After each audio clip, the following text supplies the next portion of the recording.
daily prayer vigil for a just and compassionate budget. The last several days we've had the podium over there, so just in the interest of doing something here. You all have, I hope, order of the leadership. Today the leadership is provided by the General Church Society of the Methodist Church. And some of this is patterned on our social creed litany in our denomination. So, God in the Spirit calls us by grace to be renewed in the image of our Creator, that we may be one in divine love for the world. Today is the day God cares for the integrity of creation, wills the healing and wholeness of all life, weeps at the thunder of earth's goodness. And so shall we. Today is the day God embraces all hues of humanity, delights in diversity and difference, favors solidarity, transforming strangers into friends. And so shall we. Today is the day God cries for the masses of starving people, despises showing disparity between rich and poor, and demands justice for workers in the marketplace. And so shall we. Today is the day God deplores violence in our homes and streets, rebukes the world's warring madness, humbles the powerful, and lifts up the lowly. And so shall we. Today is the day that God calls nation and people to live in peace, celebrates where justice and mercy embrace equal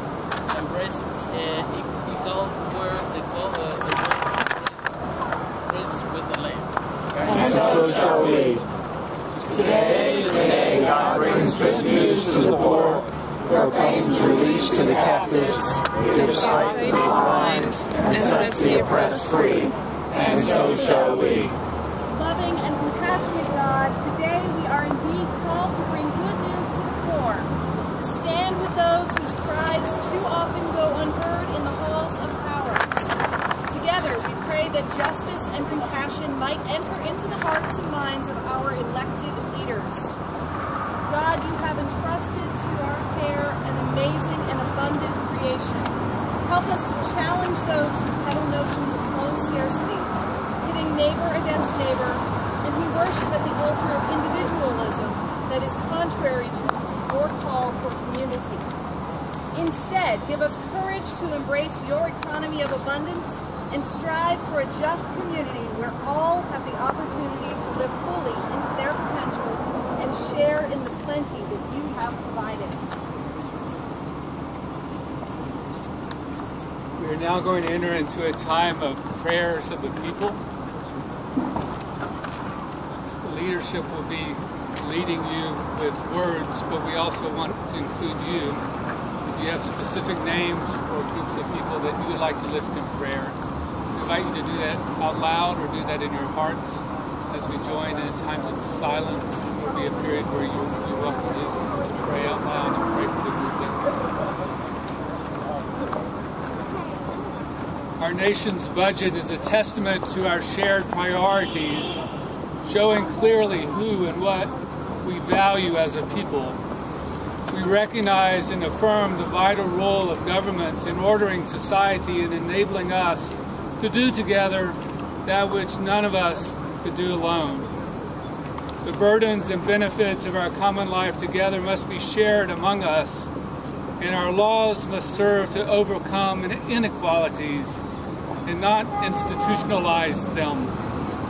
Too often, the conversations around budget decisions focus on programs and numbers, and yet we know that connected to the programs are people, and behind the numbers are the names of our brothers and sisters, beloved children of God. Today, we pause to lift up before God those who would be hurt most by proposals to further tear at our social safety net, while shielding the wealthiest in our nation from any additional sacrifice.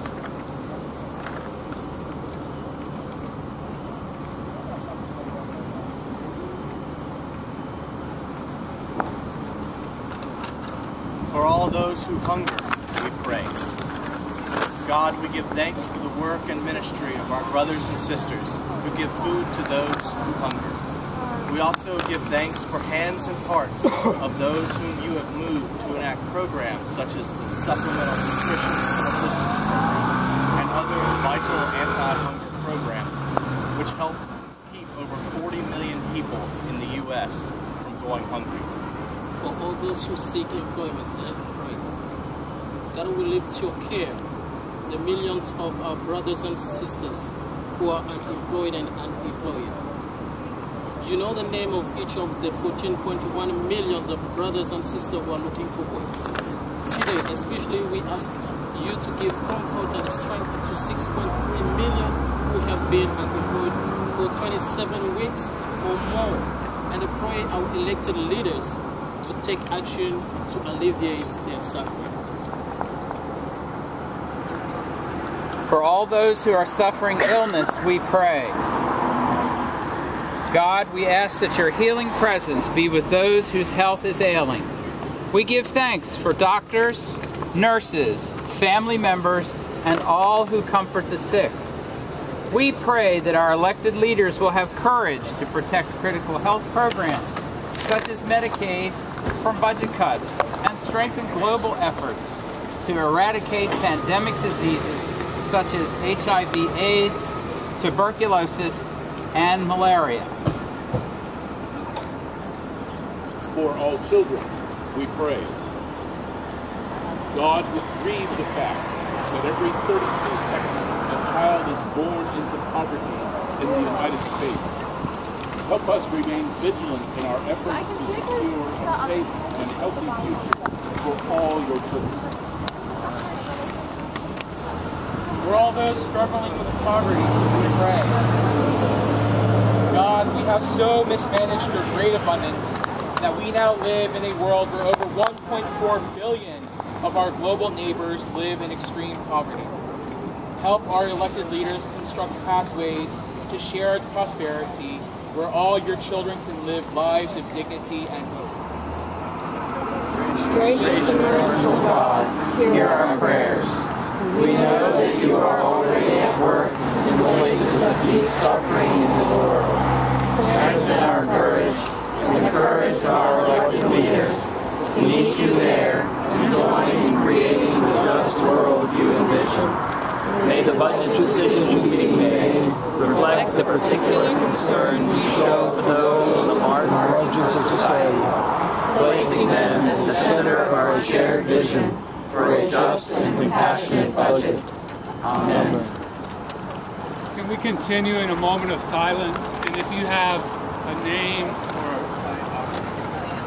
a group of people that you would like to lift up, we invite you to do that in this moment.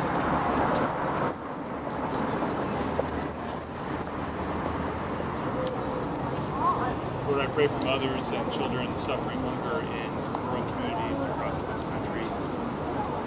They are invisible. We ask you to help us make them visible in this budget process and decisions being made about the vitality of rural communities and counties. Lord, in your mercy. Hear our prayer.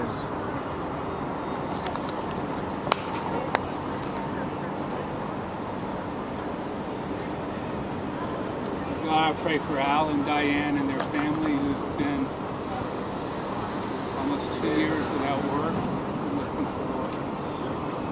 God, in your mercy. Hear our prayer.